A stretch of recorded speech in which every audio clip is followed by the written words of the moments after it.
Daktari ameshafika, yuko hapa kwa ajili ya kutoa elimu kuhusiana na ugonjwa huu wa saratani. Wewe ambao unatusikiliza, pengine una swali lolote kuhusu ugonjwa wa saratani, basi tunakukaribisha sana kutuma message yako kupitia 0676929238.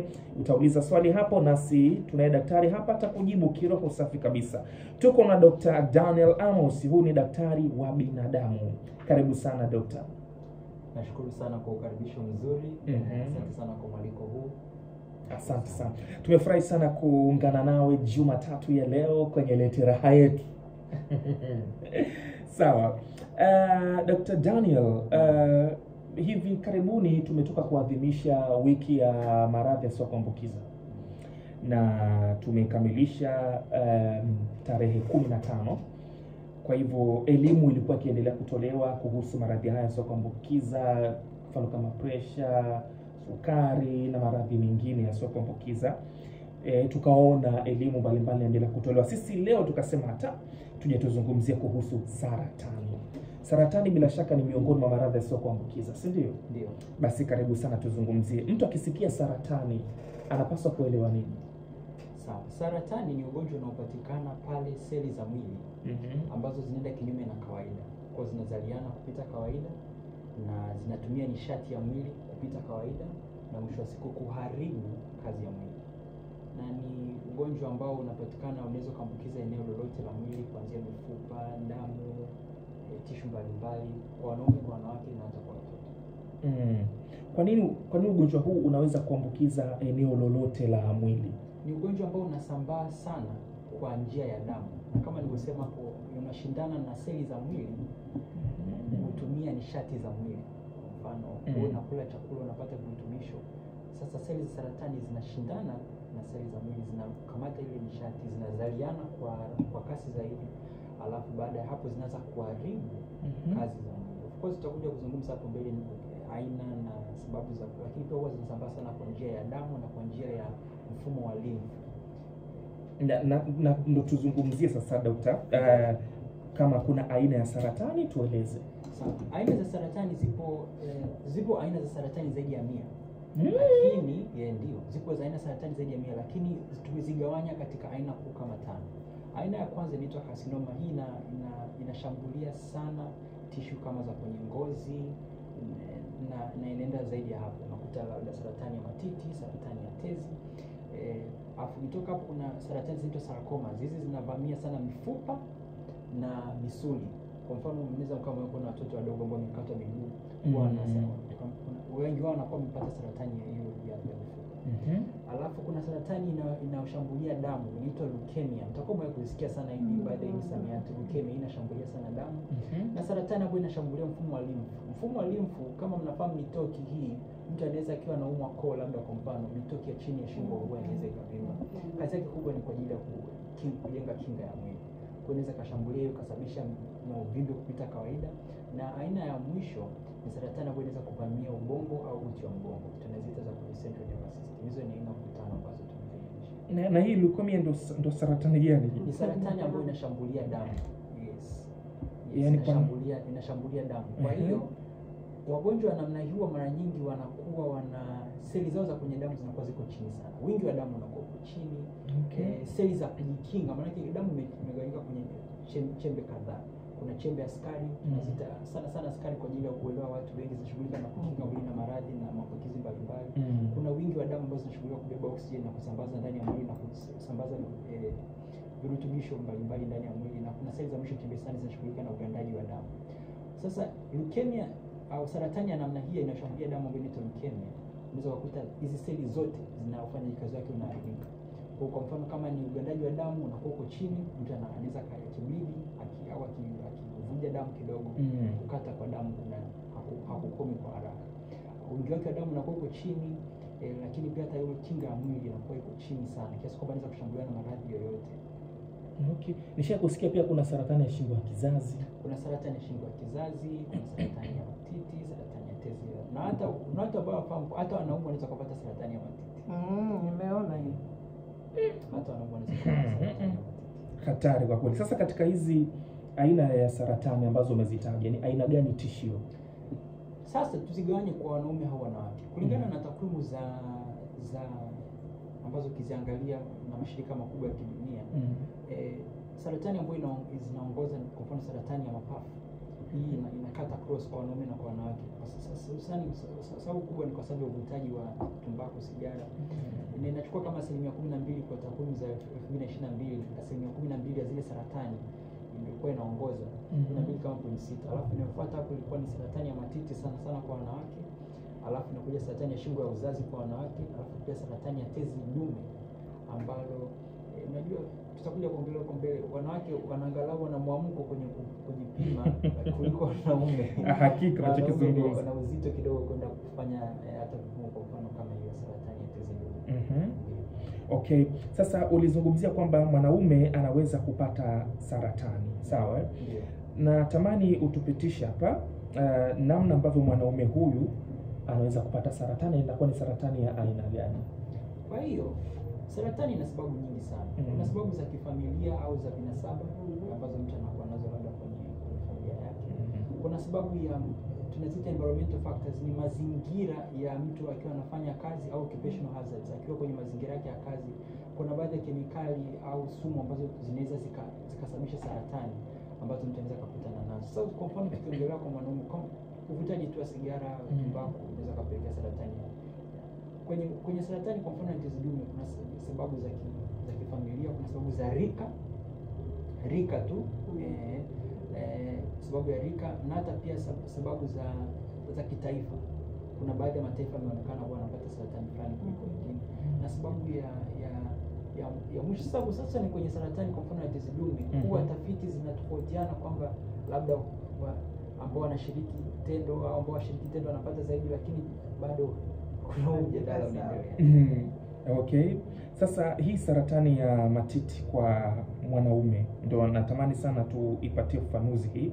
Manake mtu akisikia mwanaume anaweza kupata saratani ya matiti anaweza akashtuka. Yaani inakuwaje?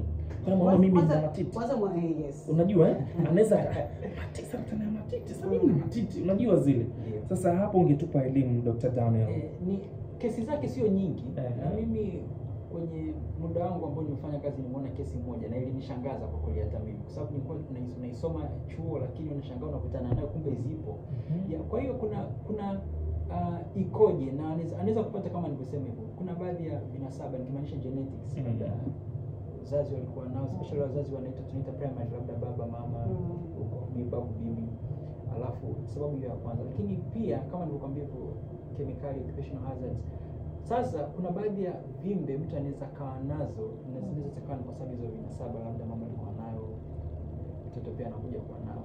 Sasa baadhi ya hizo vimbe mtu anapokuwa anazichukulia poa, mwisho wa siku inaweza kuja kwa saratani.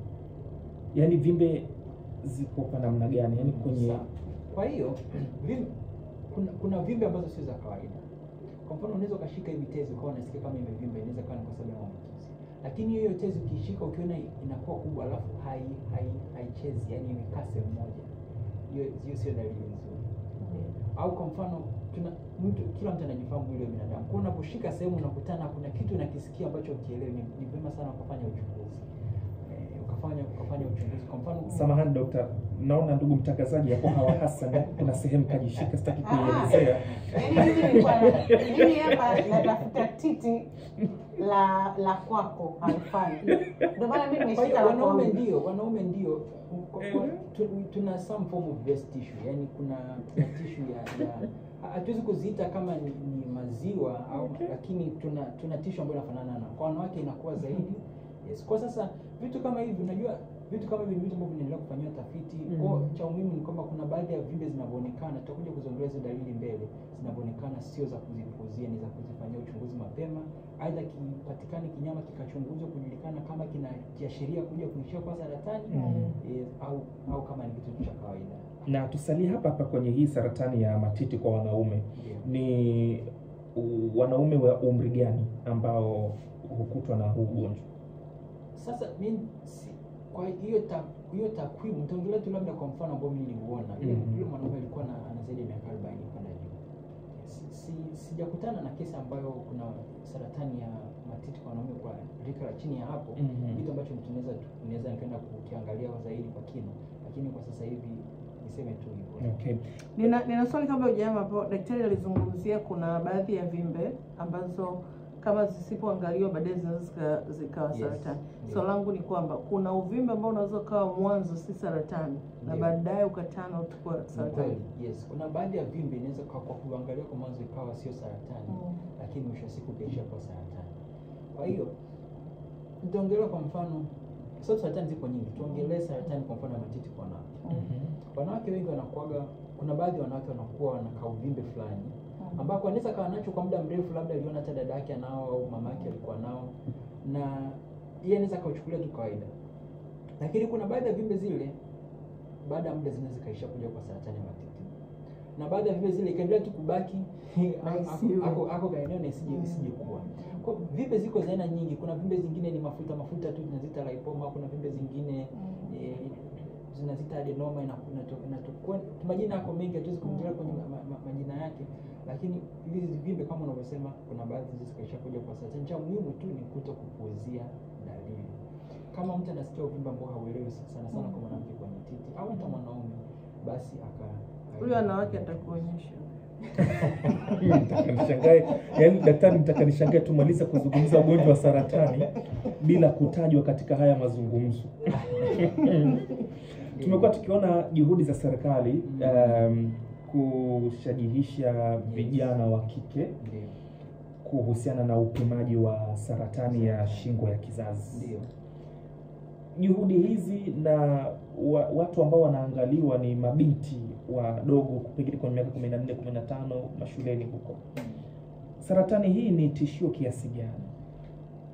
Kwa hiyo saratani ya shingo ya uzazi ina sababu nyingi. Kwa mfano hata sababu mojawapo ni kuwa na wenza wengi. Na inapelekea kuna kirusi kinaitwa HPV ambayo huyo wako aina nyingi, lakini kirusi anaweza kupelekea hiyo saratani ya shingo ya uzazi. Sasa tunapoongelea kwa mfano hii mifumo ya au mbinu za serikali kufanya screening. Kuna screening kifanyika inabainisha kwamba huyu anafaa kupewa chanjo kwa ajili ya kumsaidia kujikinga na hiyo saratani. Kwanza kumkinga na hiyo kirusi ambayo anaweza kupelekea kupata hiyo saratani ambayo ndio HPV ndio. Kwa hiyo lakini lazima kwanza ku identify risk population, jamii ambayo ipo kwenye hatari zaidi. Sana labda mabinti wadogo ambao wameanza ngono mapema, kwa kuwatambua na kufanywa screening, alafu sasa kuona kama wana qualify kwa ajili ya kupata hizo chanjo na sawa. Sasa daktari, tueleze dalili za mapema za saratani ni zipi? Dalili za mapema, kwanza uzito. Kwa mfano tuongelee uzito unaopungua bila sababu. Uzito unaopungua bila sababu. Na dalili yote ambayo inachukua muda mrefu zaidi ya wiki 2 ni vema kuifanyia uchunguzi na kutokuipuuzia. Dalili yote ambayo inachukua zaidi ya wiki 2, kuanzia kupungua uzito bila sababu, kukohoa kwa muda mrefu bila sababu, hata labda kwa mfano kukohoa damu bila sababu, kupata damu kwenye mkojo, kwa mfano kwa wanaume damu kwenye mkojo au damu kwenye njia haja kubwa. Kuna wakati mtu anaweza kupata kawa labda na bawasiri, lakini sasa inapoendelea hizi dalili kwa mfano zaidi ya wiki 2 na mtu anaenda kufanya uchunguzi, umepata tiba na unaona hakuna dalili. Alafu kwa dalili nyingine ni kujisikia uchovu usio wa kawaida ambao sasa hauishi hata mtu akishapumzika. Uvimbe ambao upo na sio uvimbe. Kwanza uvimbe, hakuna sehemu ya mwili ambayo ina uvimbe ambao ni wa kawaida, kwa hiyo hakutakiwi kuwa na uvimbe. Kwa uvimbe wote ambao haueleweki na upo kwa muda mrefu lazima ufanywe uchunguzi. Na inaongelea uchovu, uchovu kupindukia. Kwa hiyo issue ya dalili za mapema wiki 2, yani baada ya wiki 2 dalili fulani inaendelea kwa muda mrefu. Kwa mfano hata kukohoa au mtu anajisikia hata kwenye pafu kukohoa damu na vizuri. Mimi swali langu daktari, tunajua kwamba ugonjwa wa saratani una hatua. Ndio. Pengine zipo hatua ngapi, na mtu anapokuwa kwenye hatua gani ipo kwenye hatua ambayo kidogo inakuwa sio sawa? Swali zuri sana. Na huko mbele nadhani tutaongea. Kwa hatua zipo kuu 4.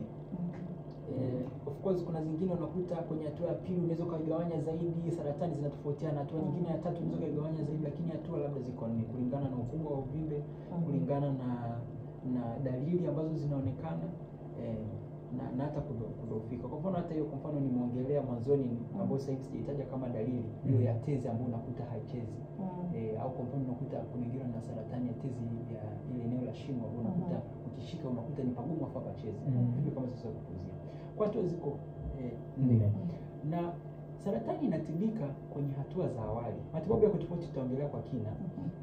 Hatua za awali hususan kwenye hatua chini ya pili kwenda chini 2-1. Kwenye 3-4 inakuwa sasa imesambaa sana na matibabu yake yanakuwa ni magumu. Lakini sasa of course matibabu malengo yanabadilika. Inapokuwa chini ya hatua ya pili na ya kwanza, angalau unaweza kuwa na lengo la kutibu na uende hiyo saratani kapona moja kwa moja. Lakini inapofika kwenye hatua 3 na 4, mara nyingi malengo yanabadilika, yanakuwa ni kwa ajili ya kuboresha maisha, tunaita improve quality of life.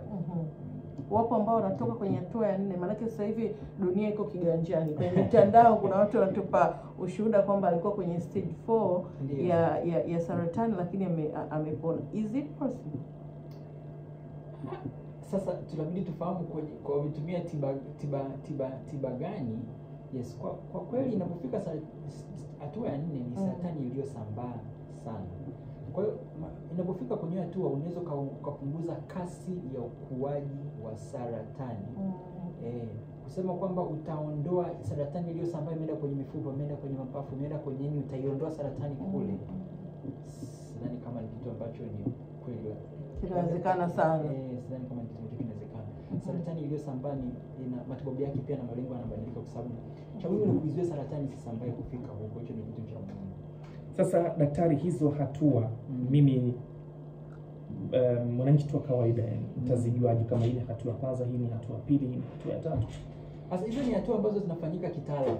Ni hatua ambazo ukienda kwenye kituo cha afya hospitali ambao ukakutana sana daktari akafanya uchunguzi, akaweza kuangalia kulingana na ukubwa wa uvimbe atakaoangalia, kulingana na vipimo ambavyo tunataka kinyama, kama unachukua kinyama kwenda kuangalia na kufanya staging, kuangalia hatua ipo hatua gani. Lakini kama nilivyosema, kwa mwananchi wa kawaida hataki kupuuzia dalili yoyote ambayo iko zaidi ya kufikia. Kwa mfano mtu ana kichwa kinamuuma, anapuuzia hiyo dalili. Anakunywa dawa ya maumivu, inatulia kidogo, lakini inaendelea tena kumuuma. Baada ya wiki mbili bado kichwa kinaendelea kumuuma. Ni vema akafanyia uchunguzi. Huenda ikawa sio saratani, lakini pia ni bora ujue sio saratani kuliko upuuzie kama ni saratani kwa sababu. Okay. Utatueleza ni muda gani hasa ambao mtu anapaswa kumwona daktari? Awali ulizungumzia kwamba uchovu uliopindukia ni miongoni mwa dalili za saratani. Sasa uchovu uliopindukia na saratani vina mahusiano gani? Swali zuri sana. Kwa hiyo kama nilivyosema pale awali, seli za saratani zinashindana na seli za mwili kuchukua nishati ya mwili. Kwa hiyo wewe utakula sukari yako, utakula chakula cha wanga, afu saratani itadaka, alafu itaitumia kuzaliana, kukuza zile seli zake. Mwisho wa siku huyu mtu anapungua, kwa sababu nishati inayozalishwa na mwili wake haitumiwi kwa ajili ya kujenga mwili, inatumiwa na seli za saratani kudhoofisha na kuharibu kazi za mwili.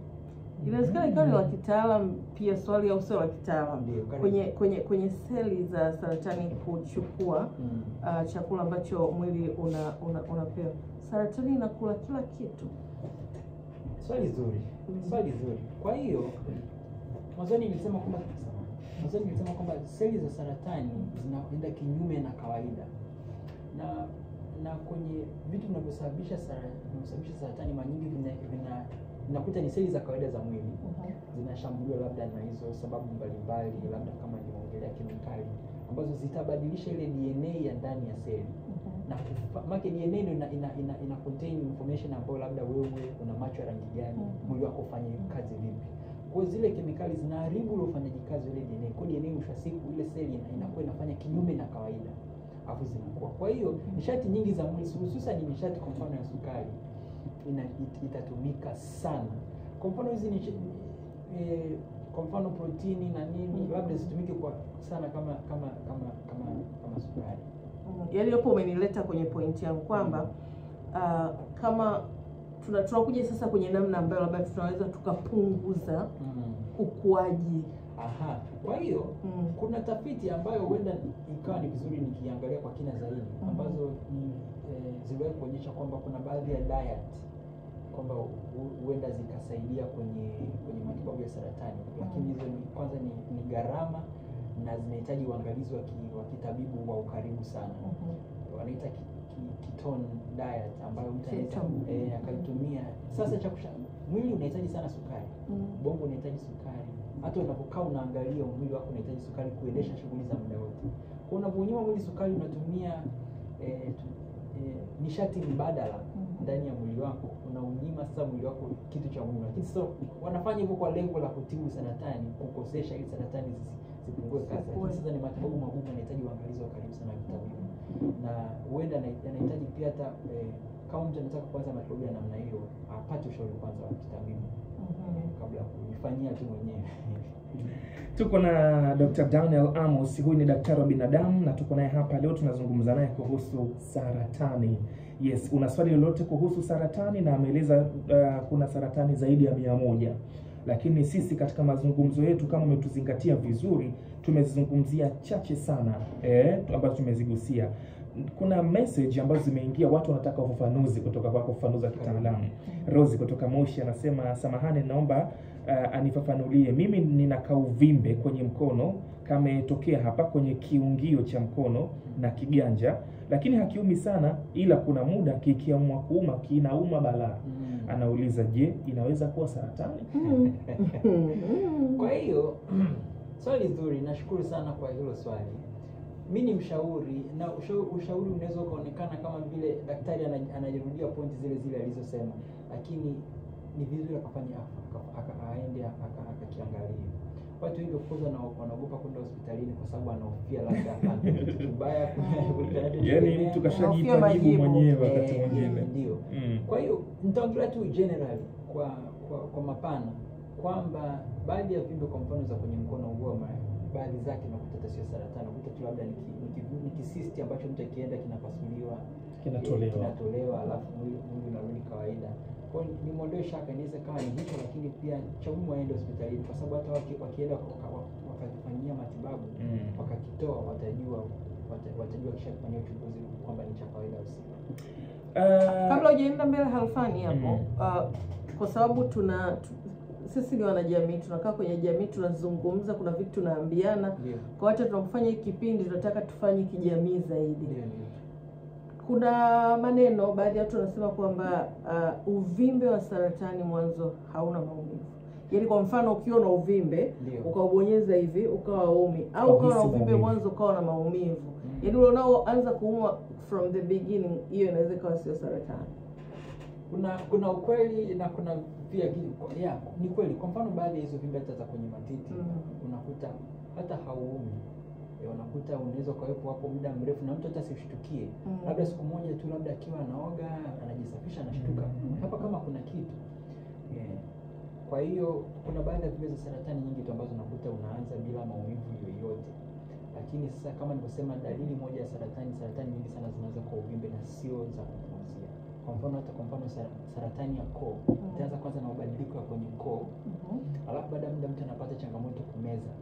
Kwa mtu anaweza akachukulia tu kwamba labda ni vyakula gani hivi labda, lakini sasa mwisho wa siku anafika tu anashindwa kumeza kabisa, hata maji hata mate anashindwa kumeza. Kwa hiyo hivi ni vitu ambavyo havitakiwi kupuuziwa.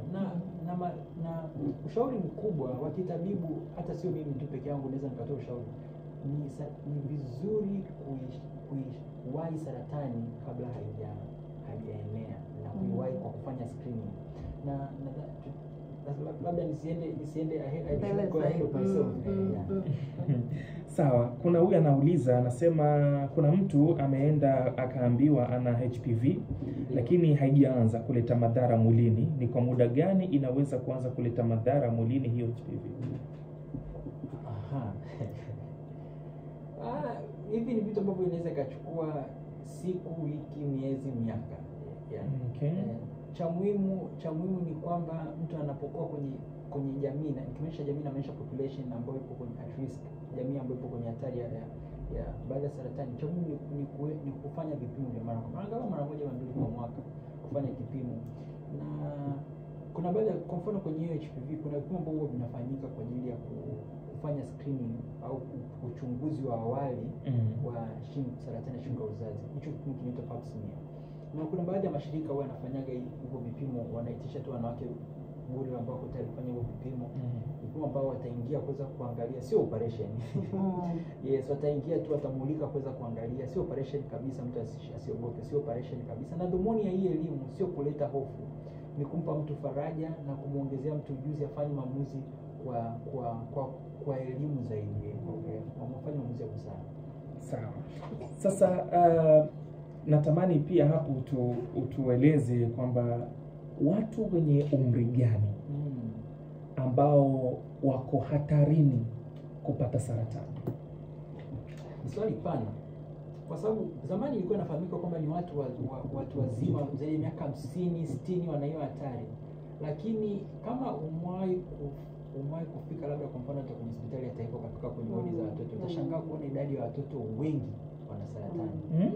Utashangaa kuona idadi ya watoto wengi sana na saratani, kwanza saratani ya macho, saratani ya ubongo, saratani ya miguu, ya mikono, ya ngozi, na mpaka zinawaharibu. Na unakuta mpaka inafika tu unakuta mzazi hakuwa na elimu kufahamu kwamba mbona jicho la mtoto wangu linang'aa, labda kuenda kukaa kuna uvimbe huko ndani. Anaona tu kwamba mwanangu yuko tofauti. Mbona ngozi imebadilika? Anaona labda babu yake alikuwa hivyo. Kwa hiyo saratani ni kitu kinaweza kwa bahati mbaya inapata watu wa rika mbalimbali. Sio watoto. Sasa ni kuizungumzia saratani moja moja. Na kwa mfano ukiangalia tafiti, hata kwa mfano watu wakiangalia tafiti mtandaoni wanaweza kuona kwamba labda kuna baadhi ya saratani, sijui labda baadhi ya saratani za matiti mapata wanawake zaidi ya miaka 40, lakini kumekuwa kuna hizi tunaweza skewed data. Yaani kwamba unakuta kuna watu wawili watatu ambao wamepata saratani ya matiti akiwa na miaka 30. Au kuna wengine wanaona kwamba saratani labda ya shingo ya uzazi inapata zaidi ya miaka 55 au 60, au saratani ya tumbo la uzazi, kwa sababu unakuta kwa kipindi hicho unakuta kuna baadhi ya homoni zimeshapungua, mwingine ameshafika ukomo wa hedhi. Lakini sasa kuna baadhi ya watu wanapata saratani ya mfumo ya uzazi ya uterus akiwa na miaka 44, miaka 42, lakini unakuta takwimu nyingi zinaweza kukwambia labda ni zaidi ya miaka 55, lakini sasa kuna hizi 1, 2, 3 kwenye jamii ambazo unakuta inakuwa ni nje ya sasa. Naomba tupate ufafanuzi hapa kidogo. Wakati mwingine tunaweza tukawa sisi ndio tunachelewa kwenda kufanya vipimo na kupata matibabu, kwa hiyo inapelekea pia shida hata ya kwenye matibabu ama tiba yake kuweza kuikomesha saratani. Lakini wakati mwingine kama tulivyosema, tunazungumza kijamii, yani ndio ukienda ukipima haina tiba, haina nini, hivyo watu tutatamani tuzungumze tusikie. Lakini natamani kufahamu sasa kwa upande wenu kwamba mtu anapokuwa anaona tofauti kwenye mwili wake, anataka kwenda kufanya vipimo, anakwenda kufanya vipimo. Unaweza kwenda kufanya kipimo mara ya kwanza na isigundulike, na ya pili mpaka ya tatu. Kwa ni kweli zimetokea, siwezi kukanusha kwamba zimetokea hizo nyakati ambazo mtu anaenda anaambiwa hauna saratani, afu siku nakuja na kugundulika anaambiwa imesambaa. Sababu ziko nyingi. Kuna wakati labda alienda kupima kwenye tuseme taasisi au labda ambao haina huo siseme ni uzoefu au ubobevu, niseme ubobevu, yes, au vipimo. Kwa mfano hapa tunafahamu, kwa mfano kuna ushauri kwa hospitali ya taifa, unakuta kwenye kwa mfano saratani ukisema unaitambua kwenye dispensary, kwenye zahanati, kwa sababu ya udogo na miundombinu ya diagnosis ya kutambua ugonjwa, ya vipimo vya uchunguzi. Kwa hiyo kuna baadhi ya sehemu inabidi vifanyike ili kuweza kutambulika kwa uwepesi zaidi. Lakini pia kuna saratani zingine ambazo unakuta muda wote wakiwa anapima hana, lakini ikija kuanza inaenda kwa kasi sana kiasi kwamba mtu akija kuigundua inakuwa mtu anashtuka, mbona saratani imefika hatua ya 4 haraka sana. Lakini ukuta hii saratani ilianza ndani ya mwaka mmoja ikafika mpaka hatua ya 4 ghafla, ndani ya miezi michache ikafika mpaka hatua ya 4 ghafla. Kwa mfano saratani ya mifupa hii watoto inaitwa osteosarcoma. Hii saratani unakuta mtoto anacheza tu nyumbani, anaanguka akiwa anacheza mpira, afa anaweza kulalamika mguu unauma. Baada ya muda ule mguu unavimba. Ndani kama ya mwezi mmoja. Alafu akija kuchunguza anakutana anaambiwa na saratani ya mfupa. Ulianza lini? Umekuwaje mguu umevimba ndani ya mwezi mmoja umevimba huo? Anakuja na kukata mguu. Kwa hiyo hizi ni kuna baadhi ya saratani zinakuwa kwa kasi sana, na uanzaji wake unaanza kwa njia kama kunyemelea, hauonekani kwa wepesi. Tunatumia neno la kitaalamu tunaita insidious. Ni maradhi ambayo yanaanza kwa njia kama kunyemelea na kuwa hayabainiki kwa wepesi kwa uchunguzi, na ukishaanza unakuwa kwa kasi sana. Na napaswa kumwona daktari baada ya muda gani nikigundua hiyo hali? Kama nilivyosema pale mwanzo, kwa mfano dalili za kupuzia. Kwa mfano mtoto kama anakuja na lalamika mguu unauma. Kama ni mtu ambaye anapata elimu ya afya, anaweza akasema labda huenda nimpeleke. Ameshaumwa zaidi ya wiki 2, mguu unatakiwa upone, maumivu yakutakiwa kudumu muda wote, utende tukafanya uchunguzi. Kwa hiyo ndio maana akasema kwa mfano kama dalili imeanza, haitakiwi kupuuziwa zaidi ya wiki 2. Okay. Ulizungumzia masuala ya genetics. Lakini natamani kujua vichocheo. Sawa. Swali zuri sana. Vichocheo viko vya aina nyingi. Kuna vitu tunaviita ni carcinogenic. Nitaongelea kwa mfano baadhi ya kemikali. Kuna baadhi ya kemikali, kwa mfano asbestos, na zamani sasa kulikuwa kuna mabati yanatengenezwa kwa kutumia hiyo asbestos. Na ikaja kuundika kwamba watu walikuwa wafanyakazi walikuwa wanafanya kazi kwenye makampuni ya namna hiyo walikuwa wanapata saratani ya mapafu inaitwa mesothelioma. Sasa hiyo kemikali nadhani kuna sasa sijui ni baadhi ya taasisi wakaisema kwamba hii isitumike tena. Lakini kuna baadhi ya kemikali, kwa mfano sijui arsenic, au formaldehyde kwenye hizi makeup za wanawake, kwa mfano formaldehyde, ambazo hizi ni kemikali kidogo kidogo ambazo zinaweza zikasababisha. Sasa mtu anapokuwa watu wa makeup, unaona umetoa macho. Ashukuru Mungu kwa mfano kuna FDA wanashughulika na kuchunguza vyakula, kama kuna TBS wanashughulika na kuangalia kama hichi kitu kinakidhi mahitaji. Lakini kwa mfano nimetaja arsenic, asbestos, formaldehyde, benzene. Hivi ni vitu ambavyo mtu akiwa anatumia product anaweza akaangalia kwamba je, kama hichi kitu kina hizo tuseme ni ingredient au ni kemikali, ili kuweza maki hizo ni ingredient ambazo zinaweza zikasababisha sana. Okay. Sasa daktari, tuko kiongoni kabisa. Samahani, hapo kwa alipozungumzia hizo kwa mfano amezungumzia kwa ujumla, tuseme baadhi ya vipodozi ambavyo vinaweza kusababisha saratani. Kwa hiyo tunatamani nifahamu hivyo vipodozi saratani yake ni ngozi peke yake? Saratani inaweza ikaenda, kwa mfano labda nitaizungumzia hii kwa sababu ilishatoka kwenye taarifa za habari. Miaka kama 2-3 labda 3-4 imepita, kuna mwanamke miaka 28 alipeleka mahakamani kampuni fulani ya makeup. Sio nadhani kwa ni makeup au ni nywele, kwa sababu alipata saratani ya tumbo ya uzazi, akatolewa kizazi. Na wakati anatibiwa, daktari yule akamwambia kwamba inawezekana kwamba ni kemikali ambayo inawezekana kupatikana kwenye hiyo bidhaa. Kwa baada ya kufanya hivyo akaenda. Sasa sikuchunguza hiyo story ilishiaje, hiyo kesi ilifikia wapi. Lakini ashukuru Mungu kwamba kuna hizi kama TBS, FDA ambao na mamlaka hizo. Lakini pia ni vizuri pia wewe mwenyewe ambao unatumia product, kwa sababu tunafahamu product zinatoka maeneo mbalimbali kabisa. Unaweza kaangalia hizo kemikali ambazo nimezitaja. Tahadhari muhimu. Saratani inatibika. Saratani inatibika ikiwa imebainika kwenye hatua za awali, na matibabu yake yako mbalimbali. Kuna matibabu ya kipasuaji, kuna matibabu ya tiba mionzi au radiotherapy, kuna matibabu ya dawa au chemotherapy ambayo mmesikia, na matibabu mengine ya kinga ya mwili inaitwa immunotherapy. Matibabu kama nne ya kutibu saratani. Na kubainika mapema kwenye sana kwenye hatua ya pili kushuka chini, matibabu yake yanaweza kufikia mpaka saratani kupona kabisa. Baada ya kuwa malengo ni kuboresha maisha, to improve quality of life, na kupunguza kasi ya ukuaji wa saratani. Okay. Na kuna namna yoyote ambayo tunaweza tukajikinga dhidi ya saratani? Kwa hiyo Vyakula. Tunarudi pale pale kwenye lifestyle. Vyakula, mtindo wa maisha, kwa sababu ni kweli kuna sababu zinazosababisha saratani ambazo haziepukiki. Tunaziita non modifiable factors. Rika, jinsia, vinasaba tumevitaja hapo awali. Lakini kuna sababu ambazo zinaepukika, mtindo wa maisha. Kwa mfano mtu akiwa anakula vyakula vya nafaka, mboga za majani, matunda, inamsaidia sana kujiepusha na.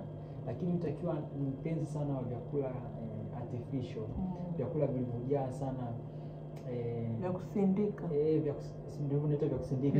kusindika, mafuta sitaki kutaja vyakula kwa sababu ni biashara za hakika. Lakini mafuta, masukari ya kupitiliza, hata baadhi ya rangi za kwenye vyakula ni kwa Okay. Kwa hiyo habari ndio iko hivyo ndugu zangu ambao unatufuatilia hivi sasa. Sasa kwa kumalizia kwa dakika moja tu, kama una jambo lolote ambalo utatamani sana Mtanzania alifahamu kuhusiana hiki ambacho tumekizungumza, lakini pia kama kuna njia ambayo mtu anaweza kukufuata ili aweze kujifunza juu ya ugonjwa huu wa saratani, basi karibu sana Dr. Daniel. Labda kitu ambacho ningependa tu kuongezea ni kwamba tuongelee namna ya uchunguzi wa awali au screening ambayo inaweza kufanyika kwa ajili ya saratani. Kwa mfano kwa wanawake kuna kipimo kinaitwa mammogram, ni kipimo tu cha kama cha mionzi kama X-ray, inaangalia matiti kuweza kubainisha kama mtu ana saratani. Na kama mtu ana historia ya mzazi wake au mamake kufariki kwa saratani kwa mfano matiti, ndio uchunguzi kaanza mapema, hata miaka 5 mpaka 10 kabla ya. Kwa mfano kama mke agundika kana miaka 40, basi aanze tena miaka 30. Ndio. Alafu kuna screening, kwa mfano nimeongelea pap smear kwa wanawake kwa ajili ya saratani ya shingo ya uzazi. Kuna kipimo cha wanaume kinaitwa PSA, na hata kuona madaktari wa wanaume kwa ajili ya kuangalia kufanya uchunguzi wa awali kwa hizo saratani, pamoja na dalili ambazo mtu anaweza akazikuza. Kwa mfano saratani ya titi ya kidume, mtu anakamua sana kupata mkojo, anatoa damu kwenye mkojo, hizo sio dalili za kuzipuuzia. Na baada hapo mtindo wa maisha, tumeongelea chakula, lakini pia uzito uliokithiri, uvitaji wa pombe uliopitiliza, uvitaji wa tumbaku na sigara ni kuepuka kabisa, pamoja na tabia ya kufanya mazoezi, na nimeongelea vyakula vya awali na kufanya screening, vitu vya muhimu sana. Kwa kama nilivyosema, elimu hii ni kwa ajili sio kuleta hofu, ni kwa ajili ya kumpa mtu faraja na kumpa mtu busara katika maamuzi yake anayofanya, ili kutokupozea maradhi. Kuna namna ambavyo mtu anaweza kukufuatilia aidha kwenye mitandao ya kijamii ili ajifunze? Kwa hiyo nina YouTube yangu, lakini pia nina YouTube ambayo nimekuwa nafanya nayo kazi. Na kwa hiyo YouTube yangu mimi nitakutumia link, inaitwa Daniel Rogers. Jina langu ni Daniel Amos Rogers. Okay. Kwa ukiandika tu Daniel Rogers utaona YouTube yangu. Ni page ambayo ni changa, lakini pia humo nina share, lakini pia nilikuwa nafanya kazi na page ya Medicare Afya ambayo nilikuwa ninafundisha sana tiba ya mambo ya wanawake pamoja na maradhi mengine mbalimbali, na huko nina views zaidi ya 500,000. Yes, kwenye kuongelea mambo ya afya. Tunakushukuru sana Dr. Daniel. Nashukuru sana, karibu. Asante sana. Anaitwa Dr. Daniel Amos, daktari wa binadamu. Tumezungumza hapa, ametupitisha kwenye elimu nzuri kabisa kuhusu ugonjwa wa saratani. Kama una swali, una maoni, basi unaweza kaingia kwenye YouTube channel yake ambayo ni Daniel Rogers. Utaona elimu mbalimbali. Kama una swali lolote, unaweza ka comment pale chini kwenye YouTube channel yake na akakujibu vizuri kabisa. 7 kamili mchana ndo tamati ya Lete Raha. Sasa hivi ni saa 6 dakika 16. Thank you Dr. Rogers. Dr. Rogers, mimi kuna kitu nimegundua. Hatujamtendea haki. Kwa nini?